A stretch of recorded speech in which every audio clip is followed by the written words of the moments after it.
I didn't really ever envision being in this spot right now, to be honest with you. Everything about my childhood says that I was going to be an entrepreneur. I just never imagined media as the best. So where do I see myself in 10 years? It took me a whole year and a half to come to this decision. You'll never do this and be successful at it if you do not go full-time into it. Did I take it extreme? Yes. I cannot imagine what even your parents thought about it. They're like, you're crazy, man. I wasn't concerned too much with making money. I am going to basically 3 to 5 networking events a day. Do you ever feel that you were wasting your time? This legitimately is not working. So what am I doing wrong here? How do I really drive this thing? I wasn't willing to give up. I just believe in myself. That was a huge achievement for me though. You've just got to take the shot. What really made you just take that jump? I remember the moment very specifically. It was, it's hard to say that's a shoulda, coulda, woulda thing. And it's,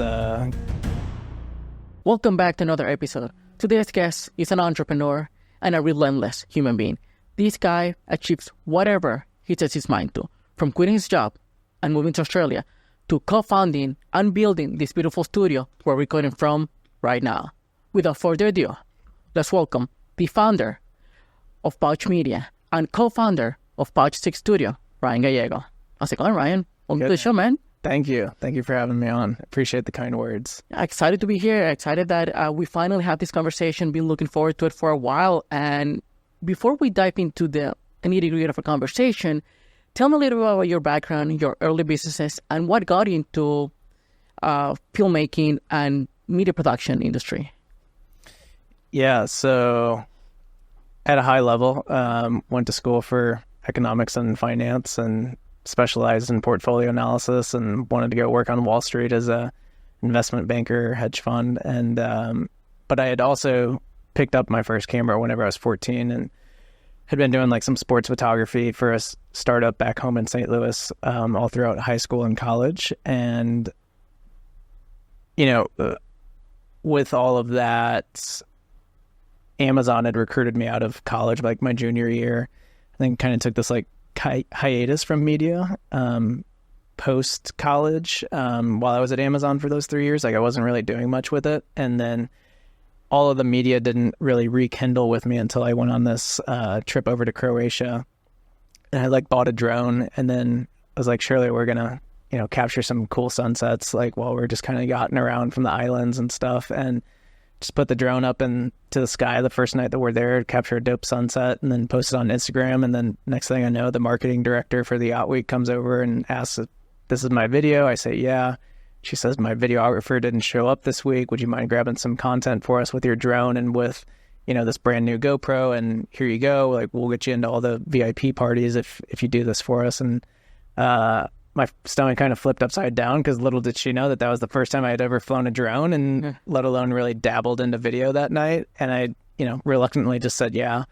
And that ended up just being the best week of my life because it was this huge turning point for me where, not a lot of people remember that it wasn't too long ago that doing photo and video wasn't this really cool thing. And it wasn't even branded as content creation or what it is today. It was still very much the guy with the camera reminded them of the person who showed up to their school to do the yearbook photos, or the creepy old guy just taking photos. It wasn't this cool thing. And it wasn't until that point where I was over there in Croatia with this GoPro and everybody wanted to be on the GoPro for the official Yacht Week video, and I was things have changed. And so after that week I basically came to the determination of I'm going to build a media production company, and we're going to have an adventure team, a travel team, a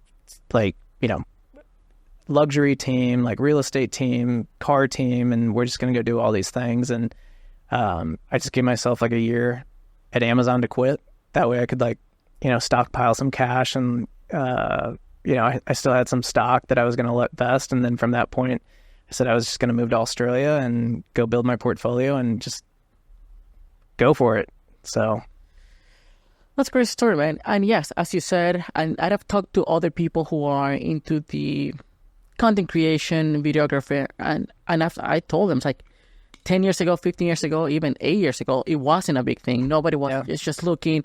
Now it seems like everyone wants to be in the same whatever industry. Everyone is blowing on social media. But when I was doing some research about you, I found out that you, at the age of 17, you had your first business, and you actually made like 30 grand the first year.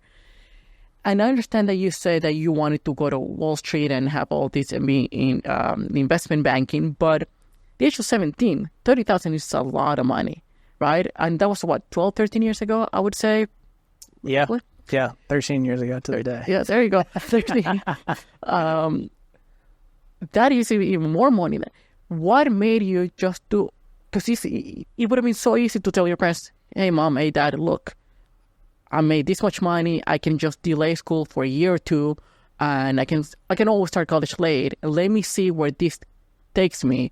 But you decided to just focus on your career. Why is that? Well, I didn't ever at that point in time, like I didn't really ever envision being in this spot right now, to be honest with you. Like I didn't envision, I had envisioned having my own companies at some point. I just, at that point, didn't know what those companies were going to be, but I also didn't see myself as like having like a photography or videography company. And you know, yeah, you're right. It was, I'll never forget like going into H&R Block with my parents and like having them do my taxes that year, and the guys like sitting across the table from me saying, like, is this number right? Like, you made $30,000 this year, like, as doing photography. And I said, yeah. And he said, you know, this is higher than like the average household, not household, but like average salary for a person. And I was like, yeah, it's just, that's not enough though. Like, I mean, like, because to me, I'm like, well, there was expenses, and yeah, like I already was like business thinking like that. Like my mindset was of a business owner, where it's like, okay, cool, it's 30,000 revenue, but like, okay, we're gonna see the bottom line here pretty shortly. I just grew up in this household where my parents said, you know, you go to school, you get good grades, like you go and get a good job. Like,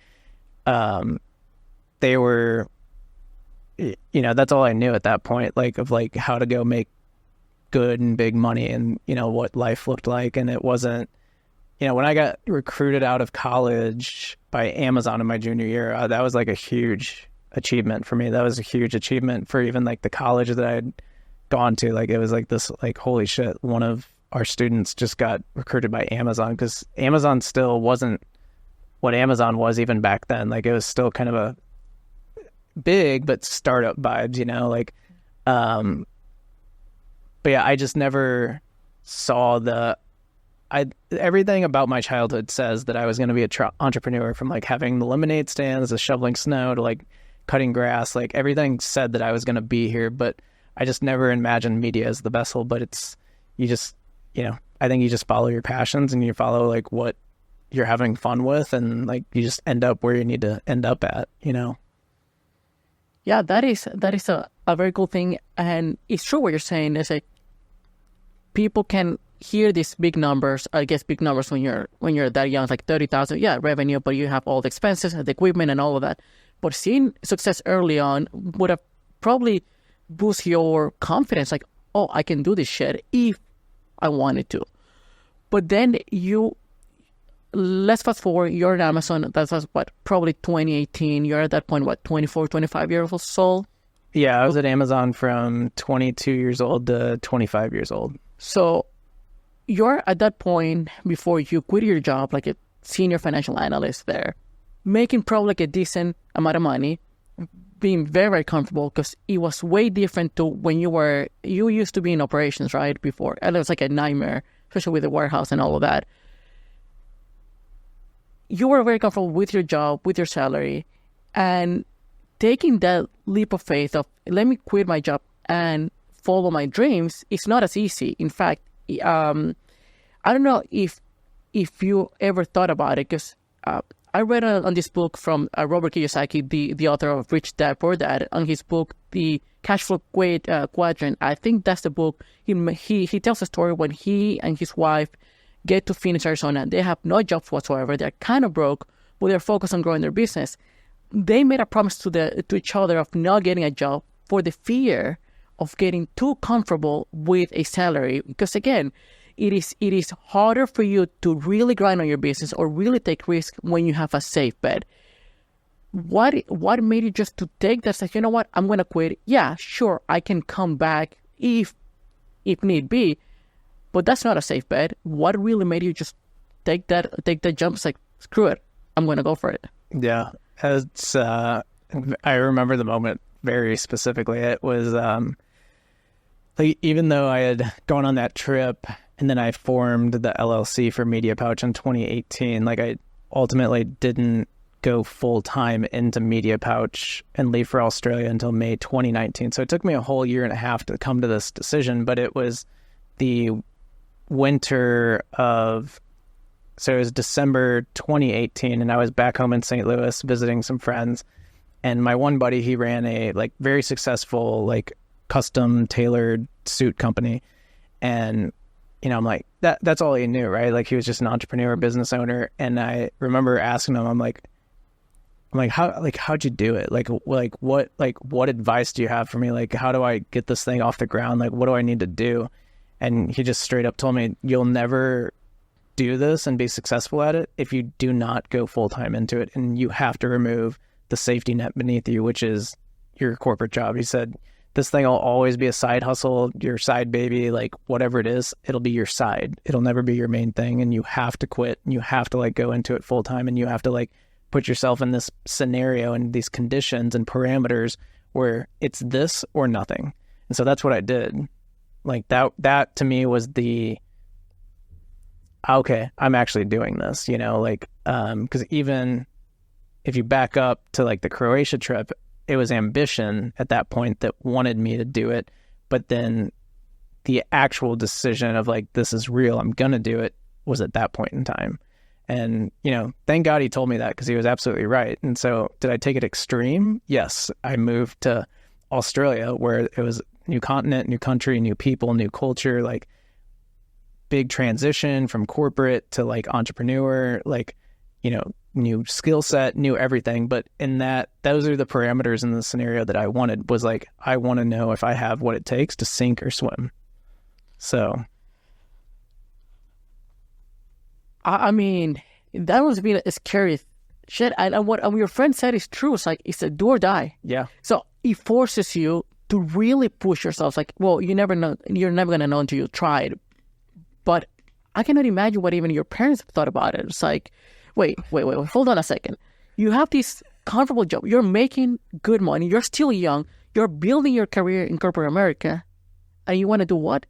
You just want to quit and just move to Australia. It's like, okay, are you trying to get rid of us or whatever? It's just, if that is a scenario, how did they react to your, what it seemed to be at that point a crazy idea from you? Yeah, I mean, obviously, like, their first reaction was sad, because they were like, oh my God, like, he's leaving for Australia. Like, this has been his like lifelong dream. Like, he's never coming back, you know? And so they just were sad that they just didn't know how often that they were going to see me at that point. But I had their support, right? Like, it wasn't they never questioned me on, you think you're going to do this? Like, do you think you have what it takes? Like, it was always like, you're going to do this. Like, just had that track record of like, I'll figure it out, you know? The reaction from other people though, like whenever I left Amazon, very, very different. Like, and, you know, I had kept Media Pouch on the side and like working on it on the weekends. And I never talked about it at Amazon, because I just never wanted anybody to like diminish my work from me, like, and be like, oh, well, we're not getting 100% from him because he's doing this thing on the side. So I never brought it up to people there. Only a very select few people of trusted individuals knew. And that was on purpose. But, you know, when I left and told people like, yeah, I'm moving to Australia, like in 28 days, they're like, what? Our finance guy is quitting to move to Australia to build a video production company? Like, they're like, you're crazy, man. Like, and that was the reaction. I'm like, yeah, maybe, but it's what I want to do.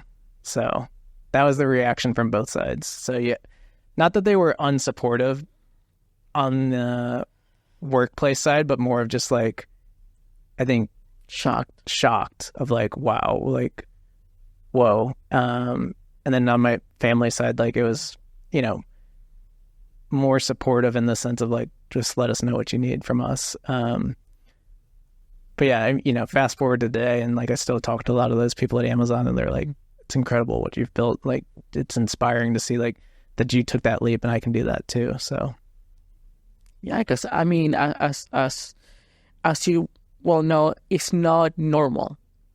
It's not normal for you to do that, and having people in your workplace, it's like, can you actually do that? It's just for them, and for a lot of them, it's just there's something is not adding up, because we are.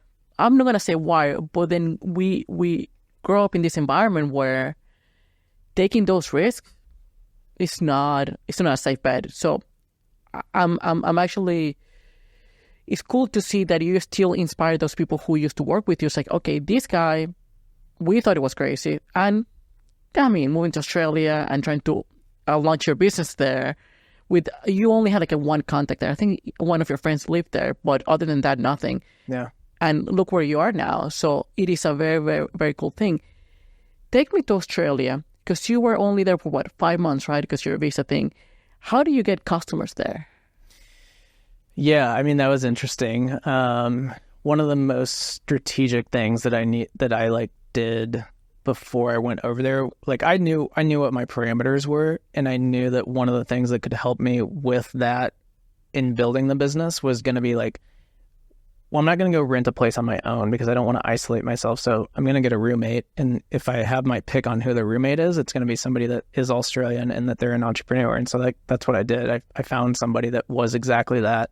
And, Luke Wheatland, still one of my good buddies to this day, but like, he was very connected in there, right? And then his girlfriend ended up being very, very connected in like the tech world, the startup world over there. So like, do you know what Capital Factory is here? So think of that, but over in Sydney. So she was very, very connected there. So that's essentially, that was my first way of getting customers. Was I like went in there, offered to do like, very, very cheap shoots at the time. That was like the first video I did was for Luke's girlfriend, and I think I charged her like $300, and it was a hell of a video. It's still like one of the coolest videos of this day. Like, it's an app-based video, but like, it's on Bondi Beach. Like, it's just really, really cool. But that's how I went about doing it, was just doing very cheap videos or even free videos, right? Like real estate, anything and everything that was, I wasn't concerned too much with making money,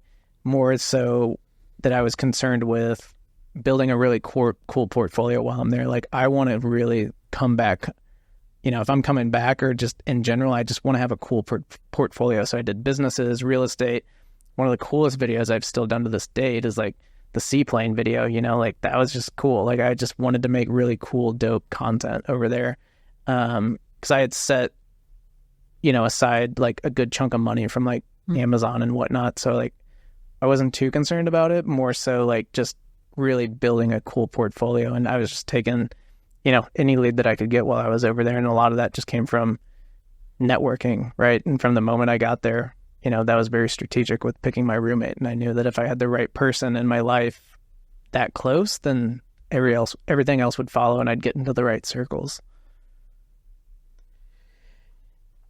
Listening to your story in Australia, it is very interesting, because when I was doing my research, and it's like, how did this guy do to do all of this, especially in Australia? But you very strategically put yourself in the best position, in the best possible position to succeed, which I guess that most entrepreneurs don't think too much about. It's like, okay, let me just do this, and when they struggle, because everyone struggles at some point, it's like, crap, maybe I didn't do the right thing. You just went for it, and yes, building your portfolio was important. And second, I would assume just mastering your skills, getting better at it. Would you have stayed in Australia if it wasn't for your visa status? Or would you have lived there even now, I guess?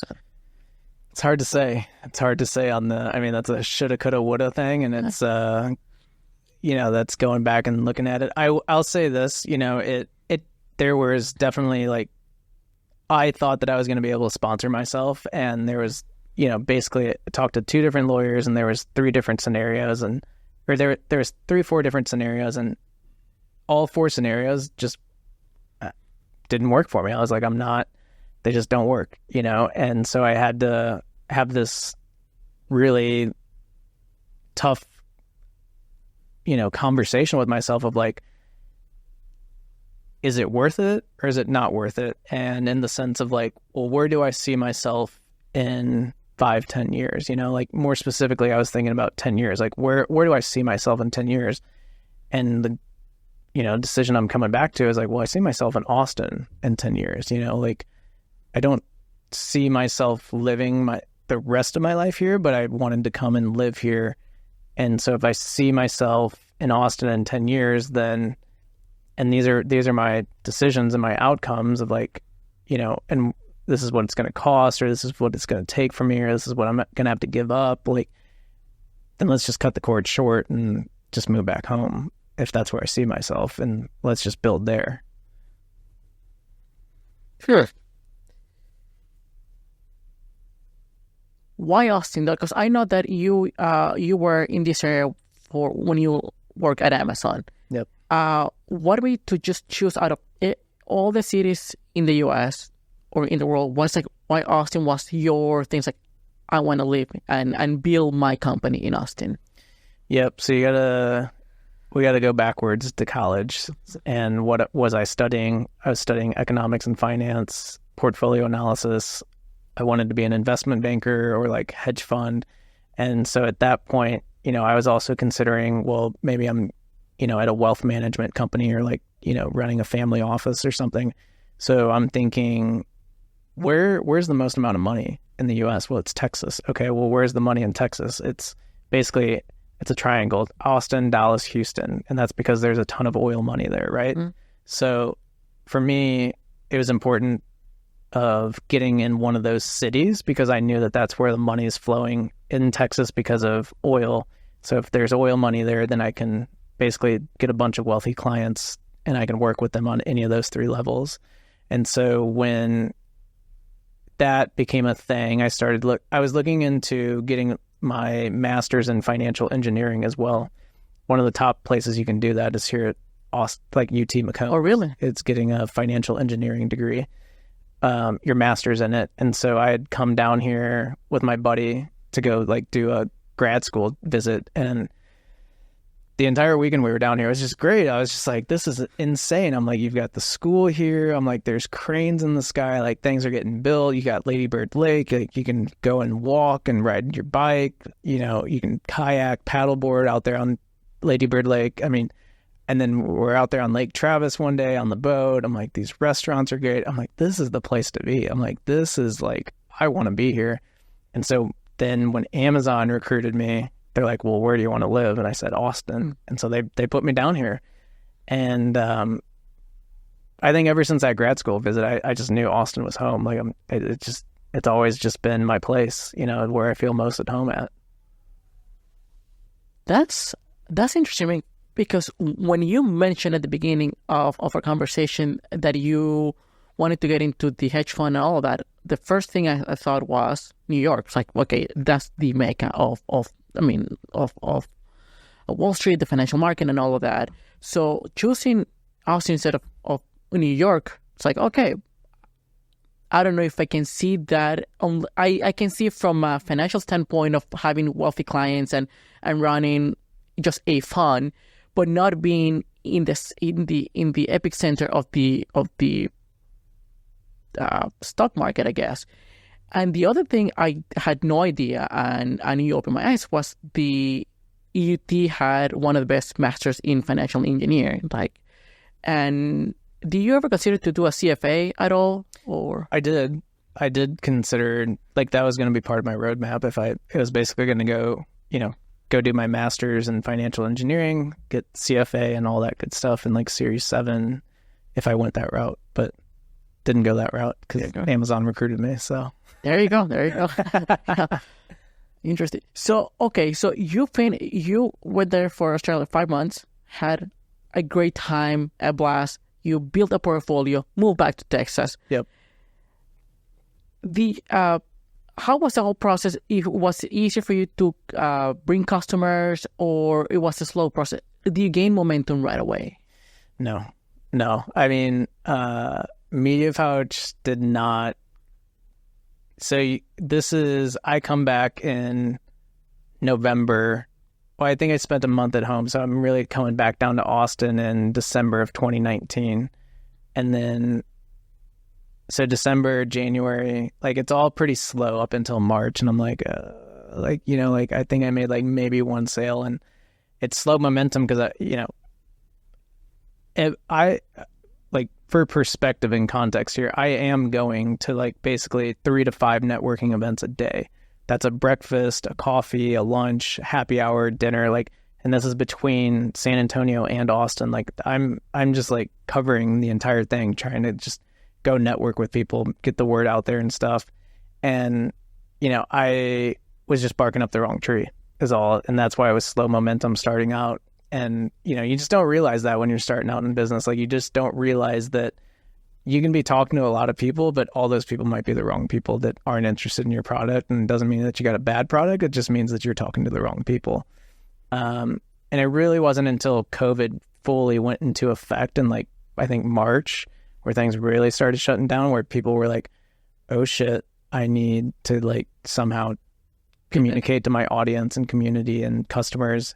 And I can't do it in person, so how am I going to do that? It's got to be with video. And so then that's when Media Pouch really started taking off. Do you ever feel, because I'm trying to put myself in your shoes, and I've been in your shoes with different businesses in the past. Do you ever feel that you were wasting your time? If those first few months where nothing was happening, it's like, am I wasting my time here? Did I make the right decision of either coming to Austin and staying in Australia, or having Media Pouch to begin with? Yeah,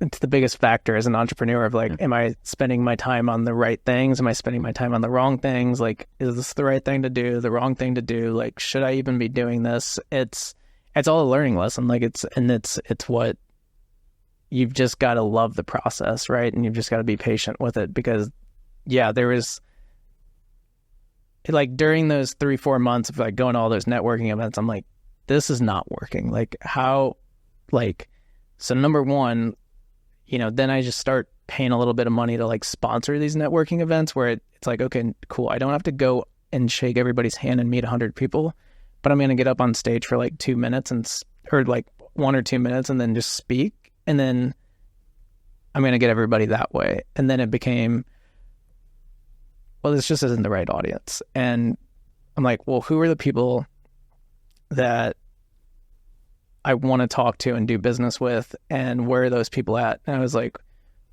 well, they're probably supercar owners, and they're probably at supercar events and stuff like that. And so then, our first big one here in the States was doing a car rally called Squadra, and it was on the US-Mexico border. It was with all these supercar owners and stuff like that. And so that was our first big production, and we did it for free. And then I got to meet, the old owner of the San Antonio Spurs, and like now I'm in the right category of people, and now I'm into their network. And then that's when things really changed during COVID and stuff like that. So I don't think you can view those things as like, is it right or wrong? It's more of just like taking a step back and looking at it of what's working, what's not working, how can I shift? I think at some point you have to have the conversation with yourself of like, is this working and is it not? And like Kevin O'Leary says, like, take the dog out there and shoot it behind the shed. But, for me, I wasn't willing to give up, and I just believe in myself, and I just knew I just needed to think about things differently. Yeah. You said, because it applies to me a lot, patience. I have a toxic relationship with patience. I'm not patient at all. And it's so hard for me to trust the process. And I think that probably the large majority of people don't have the patience. They try things because again, I saw myself many times doing it 3, 4, 5 months. I didn't see any momentum. It's like, nah, it's not for me. I'm quitting. I'm doing something else. It's tough, man. It's tough to really have the patience. How do you develop? I don't know if you have always been patient, but how do you develop that patience? Like, okay, let me step back, because that's another issue. It's like when you're on the grind, when you're trying, in your case, going 3 to 5 networking events a day, that is insane. So you're so focused on that you cannot look at your issue or your business from a different angle. So it is hard for you to, okay, let me step back, let me see what I'm doing wrong, and let me try to shift the focus. How do you do that? Yeah, I mean, for one, I'm not patient by any means, so don't let that fool you. I'm probably the most impatient person you'll ever meet, to be honest. But it's like Gary Vee says, it's you're impatient in the micro and you're patient in the macro. So like that's impatient in the short term, patient in the long term, and that has stuck with me throughout my entrepreneur journey. Is like it's okay to have patience and impatience in both of those scenarios there, but I guess in that back then, in that point in time, like it just, I just kind of forced myself. I'm like, this like legitimately is not working. So like, what am I doing wrong here? Because it's like, is it my pricing? Is it my pitch? Like, what is it? And then, I just go and talk to some people about like, people that I look up to and like, what do you think? So I'm like constantly getting feedback. And I guess that's really to this day, even like my way of taking a step back and like analyzing something is if something's not working and I've been trying to do it on my own and think about it on my own, then I'm taking a step back by going and having a conversation with somebody and getting their perspective and their feedback on it.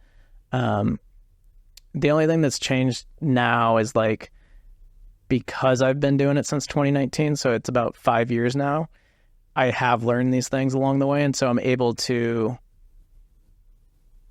for me, it's like this morning, right? Like I go and do the sauna for 20 minutes, cold plunge for 30 minutes.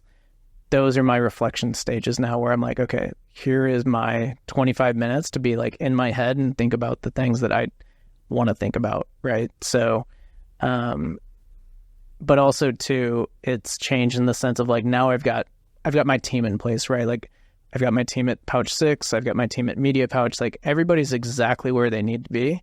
And I'm able to then stay at the top level there and not be in the day-to-day and I can think strategically more about things like, okay, how do I really drive this thing? Or like, what isn't working that we need to stop? Or like, what are we spending way too much time on that just like needs to be plugged by something else? So I think there's a very, very big difference in like starting out and how you have to stop and reflect on things versus where I'm at now, where it's like, I just need to plug the right people or the right systems into place to be able to breathe and think about things.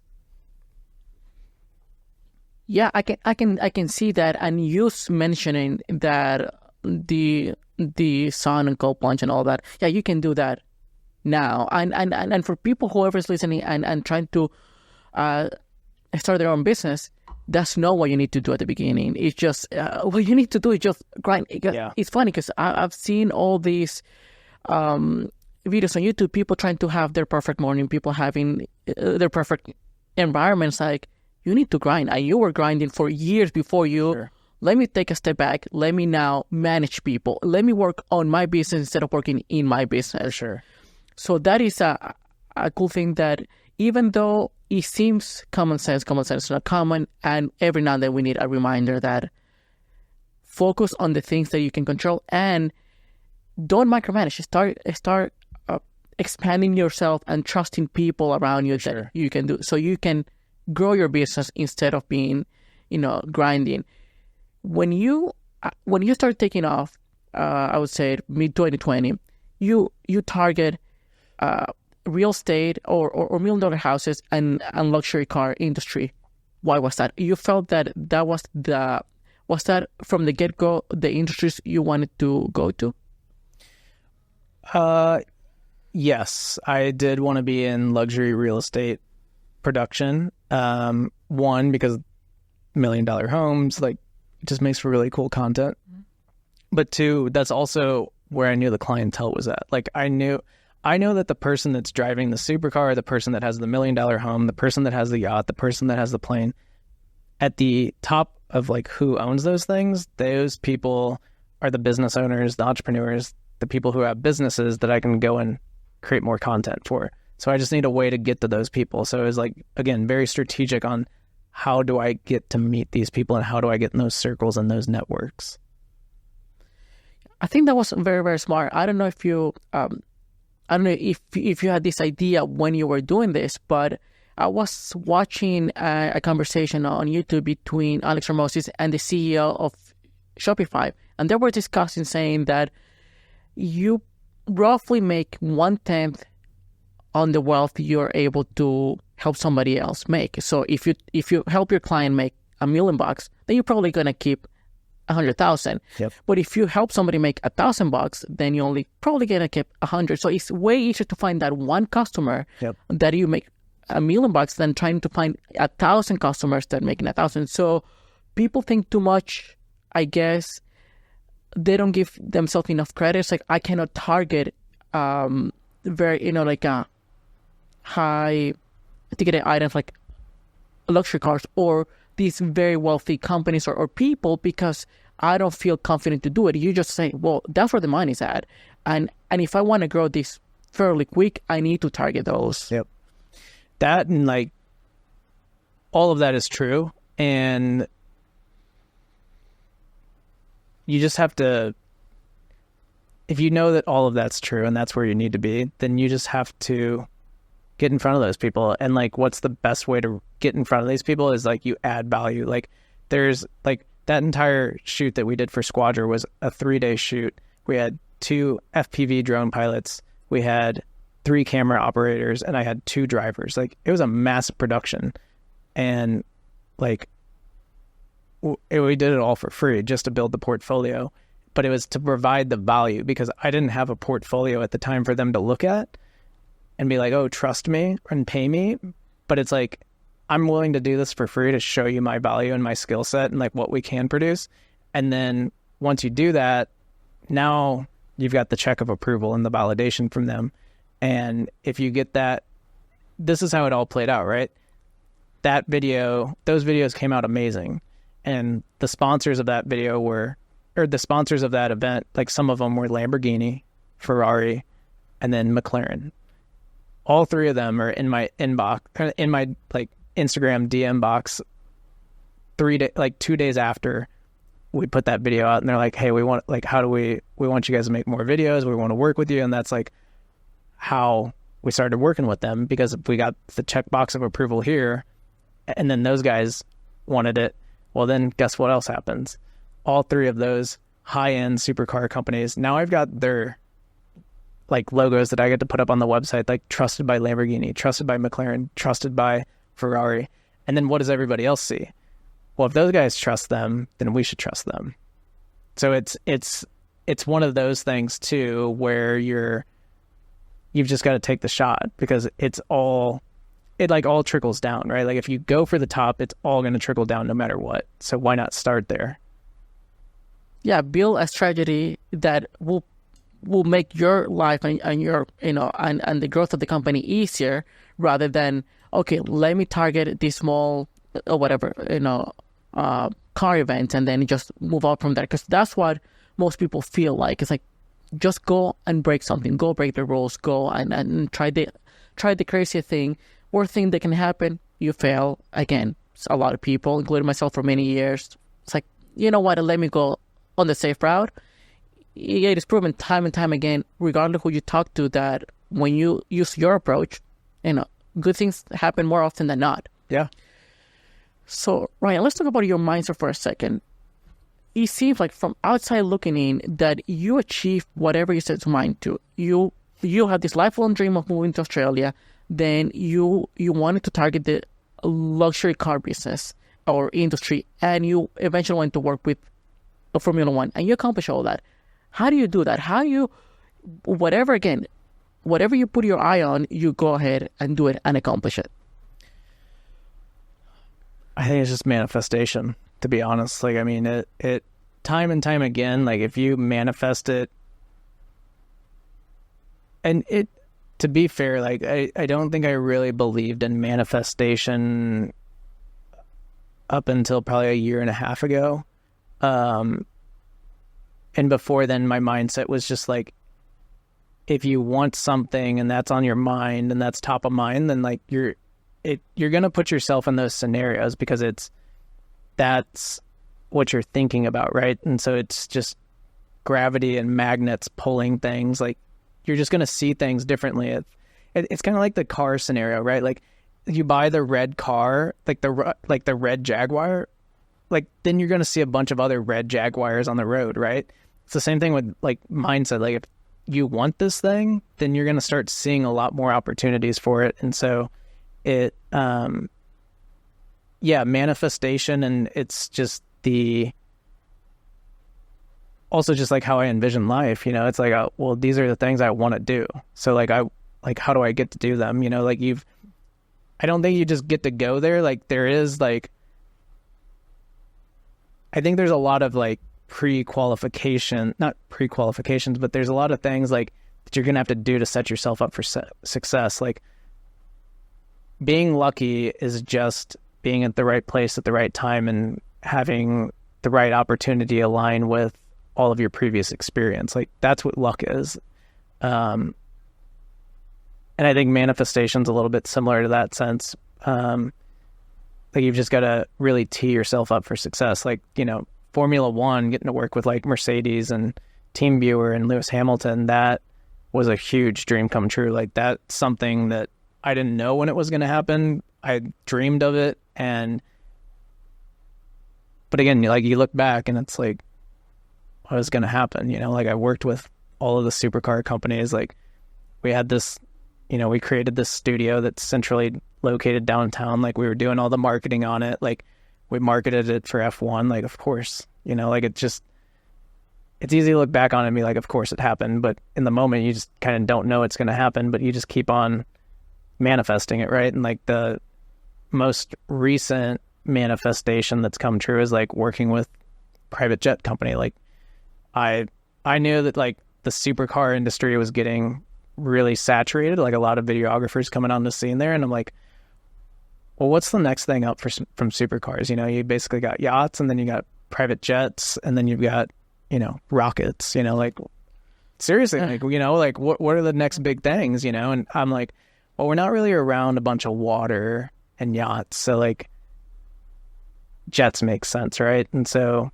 I just, you know, put myself in a scenario where I got to go to a networking event that was in a private jet hangar. And then here we are, you know, 3 months ago, and here comes the owner of a private jet company into the studio. And it's like, oh, okay, cool. Not only are you recording in the studio, but we're going to get to go create content for your private jet company. Like you just have to envision it, and it just happens, I think. Yeah, that's awesome. And I also believe in manifestation as long as you're putting the work. Because just visualizing and dreaming and being delusional about it, I mean, you have to be delusional to even start doing what you do. It's like you never envisioned yourself being at this point, but you needed to start somewhere. Or at least you felt, I'm going to be successful. I don't know how, I don't know when, and I don't know how long it's going to take, but I'm going to do it.